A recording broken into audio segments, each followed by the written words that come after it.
Hello बच्चों, let's read this question. The question is, these questions contain statement first, assertion, statement second, reason. Options क्या दिए? Statement first is true, statement second is true. Statement second is correct explanation of statement first. Statement first is true, statement second is true. Statement second is not a correct explanation for statement first. Statement first is true, statement second is false. Statement first is false, statement second is true. Statement first क्या दिए? P orbital has dumbbell shape. Because statement second दी है electrons present in p orbital can have one of three values for m, that is 0 plus 1 minus 1. तो यहाँ पे हमारा की concept क्या हो जाएगा? Shape of p orbital. अभी जो p ऑर्बिटल होता है इसके लिए जो l की वैल्यू होती है, मतलब जो एजिमुथल क्वांटम नंबर होता है,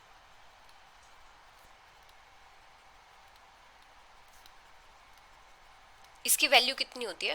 1 होती है. जो एजिमुथल क्वांटम नंबर होता है ये क्या करता है? ये ऑर्बिटल की शेप को रिप्रेजेंट करता है. डिटरमाइंस द शेप ऑफ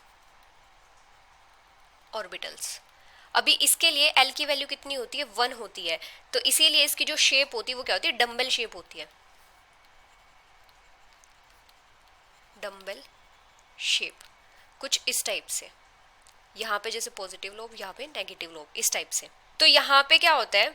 जो एजिमुथल क्वांटम नंबर होता है इसकी वैल्यू 1 होती है, इसीलिए क्या करता है? जो दो लोब्स होती हैं अपोजिट फेस की, उनको अलाउ करता है और वो सेपरेट होती हैं बाय ये नोडल प्लेन. यहाँ पे क्या होता है? जैसे एक पॉजिटिव है एक नेगेटिव है, यहाँ पे क्या होता है? नोडल प्लेन होता है इस टाइप से. तो जो शेप होती है पी ऑर्बिटल की वो किसकी वजह से होती है? एजिमुथल क्वांटम नंबर की वजह से होती है. इसकी वैल्यू 1 होती है, इसीलिए इसकी जो शेप होती है वो क्या होती है? डम्बेल शेप होती है. अभी अगर हम बात करें मैग्नेटिक क्वांटम नंबर की,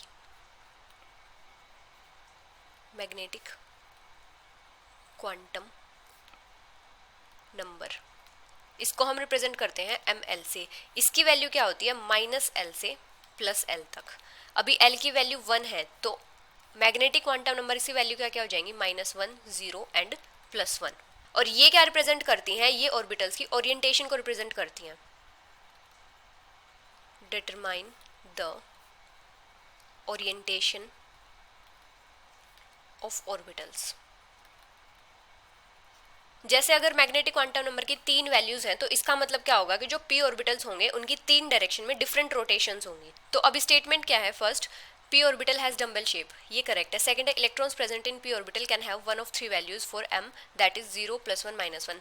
जो सेकंड स्टेटमेंट है ये है तो करेक्ट, लेकिन ये फर्स्ट स्टेटमेंट की करेक्ट एक्सप्लेनेशन नहीं है. So the final answer is statement first is true, statement second is true, statement second is not a correct explanation for statement first, which is option B.